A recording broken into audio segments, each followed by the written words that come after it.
Quando a figura do coronel é mencionada, geralmente associamos a um homem velho, de bigode, usando um chapéu de couro, botinas, camisa xadrez, calça com cinto de fivela, portando uma espingarda na mão e um semblante agressivo e ameaçador. É como se o principal líder do que chamamos de coronelismo fosse o personagem Eufrazino, inimigo do Pernalonga. No vídeo de hoje falo sobre o coronelismo e o modelo de funcionamento das eleições na Primeira República Brasileira. Vamos perceber que falta complexidade a essa imagem que construímos do coronel Eufrazino.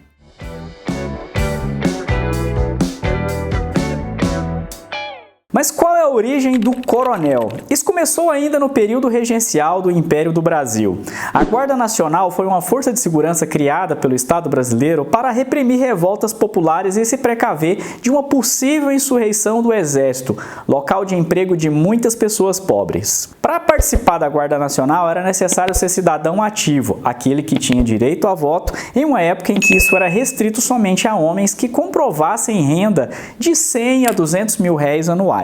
Temos um vídeo sobre o período regencial e que você pode assistir clicando aqui em cima. Ou seja, a Guarda Nacional nada mais era do que a institucionalização estatal de uma milícia. Era basicamente autorizar o uso de armas de fogo pelas classes médias e dominantes para defender suas propriedades. Tudo bem, mas o que isso tem a ver com coronelismo, não é mesmo? É que a única patente de oficial que existia na Guarda Nacional era a de coronel, o posto mais alto de comando. Essa patente não era conquistada com base em cursos ou feitos em campos de batalha. Tratava-se somente de um reconhecimento do governo central aos chefes locais. Desta forma, o título de coronel passou a ser usado para se referir a chefes locais, proprietários de terras, fossem eles ligados ou não à Guarda Nacional. Essa contextualização aqui da origem do termo coronel é importante para apontar uma coisa: o coronelismo já existia antes da Primeira República. Senão fica parecendo, que todos os males políticos do Brasil nasceram da tal velha república, como projetavam os varguistas. E é necessário dizer que durante o período imperial já ocorriam exercícios de poder político pelo coronel sobre a população,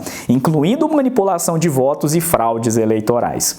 Estudamos a estrutura de poder do coronelismo dentro da Primeira República meramente porque nela ficou mais visível, através do governo aqui das oligarquias, que chegaria a comandar até mesmo a presidência aí da República. Coronel, vilão ou padrinho? Segundo o imaginário comum de hoje, o coronel seria um grande fazendeiro essencialmente mau, autoritário, violento e temido, que matava ou mandava matar qualquer um que tivesse no seu caminho.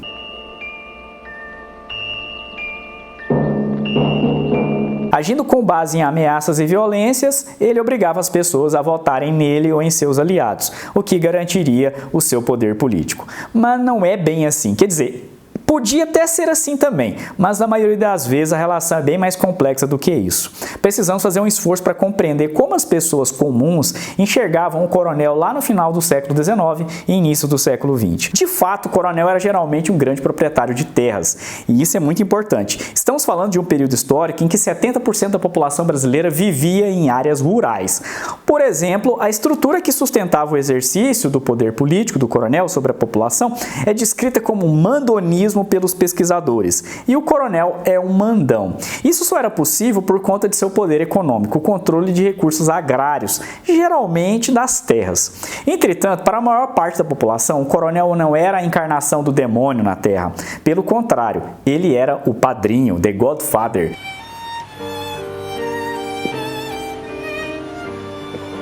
Quem é que não gosta de um padrinho? O padrinho é aquele que dá presentes. E o que é o presente senão a tentativa de estabelecimento de um vínculo entre quem dá e quem recebe?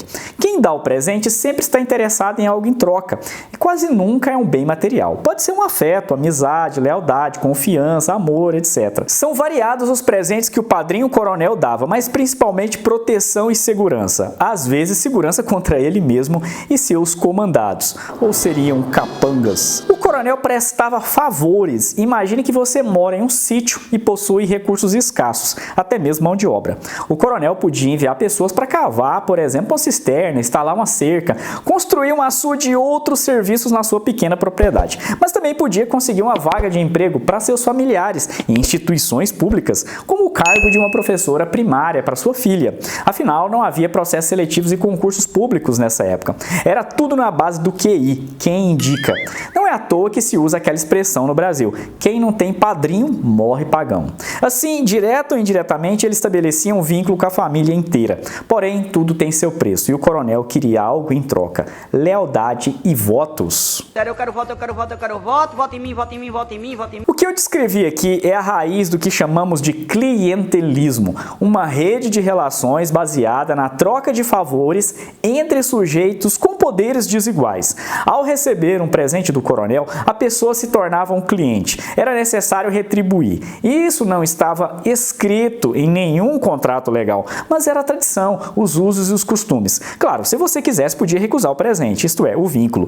E quem sabe aí votar em um completo desconhecido que possivelmente faria a mesma coisa que o candidato do coronel, ou seja, nada. Mas aí você não teria nenhum benefício, nem social, nem pessoal. E é por isso que o coronelismo funcionava e era muito difícil quebrá-lo. O presente do coronel era, como diria Don Corleone em Um Poderoso Chefão, uma proposta irrecusável. Eu vou fazer uma oferta que ele não poderá recusar.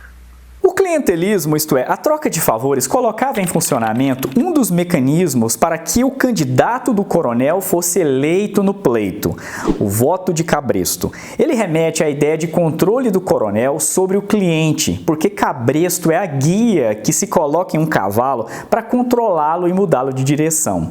É o tal vínculo aqui que eu mencionei. Mas existiam outros inúmeros mecanismos para garantir que o candidato do coronel fosse eleito. E eu vou descrever alguns aqui. Eleição a bico de pena. Referia-se à alteração do número de votos entre os candidatos, uma fraude frequentemente utilizada porque o coronel era quem organizava as eleições a nível local e produzia a ata eleitoral, registrando o número de votos. A expressão faz sentido porque estamos falando de uma época em que as canetas eram pontas de penas molhadas na tinta. Ah, detalhe, não havia justiça eleitoral. Não existia nenhum órgão independente de fiscalização das eleições como existe hoje. Curral eleitoral. Essa expressão se refere ao local em que o coronel ou um de seus agentes se encontravam com os clientes. Nesse local, as cédulas eleitorais, já preenchidas com o nome do candidato, eram entregues aos afiliados do coronel, para que as levassem até as urnas. Isso mesmo, o voto era impresso e descoberto. Você podia levar a cédula de casa e qualquer pessoa que estivesse perto poderia saber em quem você estava votando. Contudo, o curral eleitoral também podia se referir à região de influência do coronel. Era como dizer que em determinada comunidade todo mundo já sabia, né, quem estaria vitorioso, com larga vantagem, e porque ali era o local de exercício do poder do coronel. O voto fantasma. Outro mecanismo utilizado era colocar pessoas para votarem mais de uma vez, utilizando títulos de eleitores de pessoas que já haviam morrido. Obviamente, além desses mecanismos mais ou menos sutis, o coronel podia subornar, ameaçar, coagir e usar violência física contra os eleitores. Mas se ele próprio podia alterar o número de votos e usar violência, por que ele prestava favores? Simples, para reduzir resistências e forjar uma legitimidade do poder. É mais seguro dominar quando o objeto de domínio acredita que possui liberdade de escolha e também benefícios ao participar do exercício de poder. Ou seja, é melhor pedir do que mandar. E mesmo assim, com todos esses mecanismos de funcionamento aqui, vamos supor que um candidato independente tivesse vencido a eleição.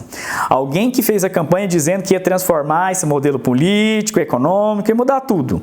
Quando esse sujeito ia tomar posse do cargo, entrava em cena a Comissão de Verificação de Poderes e fazia a degola. Esse era outro mecanismo para fraudar as eleições. A comissão era um órgão do Estado cujo objetivo era decidir se houve ou não fraude na eleição de determinado candidato a deputado ou senador. Caso o candidato não tivesse ligação com as oligarquias influentes, sua eleição era invalidada com a justificativa de fraude. Simples assim. Entrava quem? O candidato do coronel. Eu não suporto mais o que estão fazendo comigo. Eu não estou suportando mais. Uma vez no poder, o candidato do coronel agora devia um favor ao coronel. Afinal, sua eleição se devia a seu padrinho. E aí, como que o representante político pagava esse favor?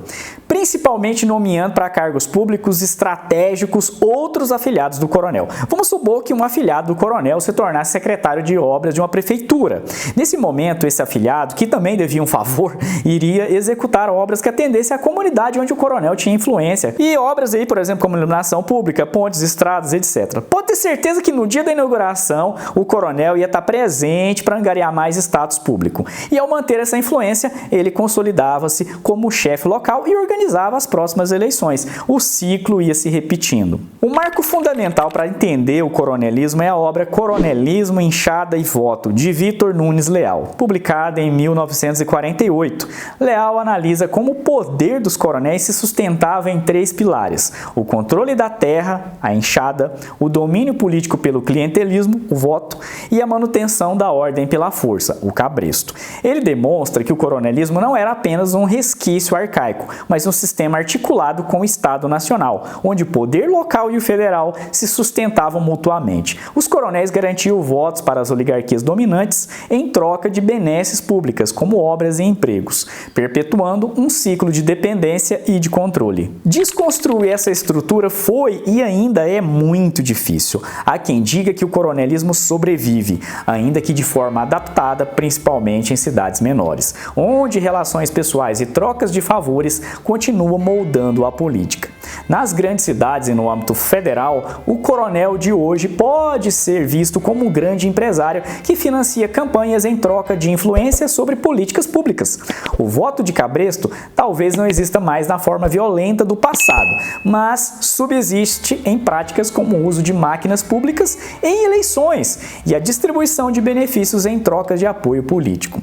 A história do coronelismo nos ajuda a entender que o clientelismo e a concentração de poder não são resíduos de um passado distante, mas estruturas que se reinventam.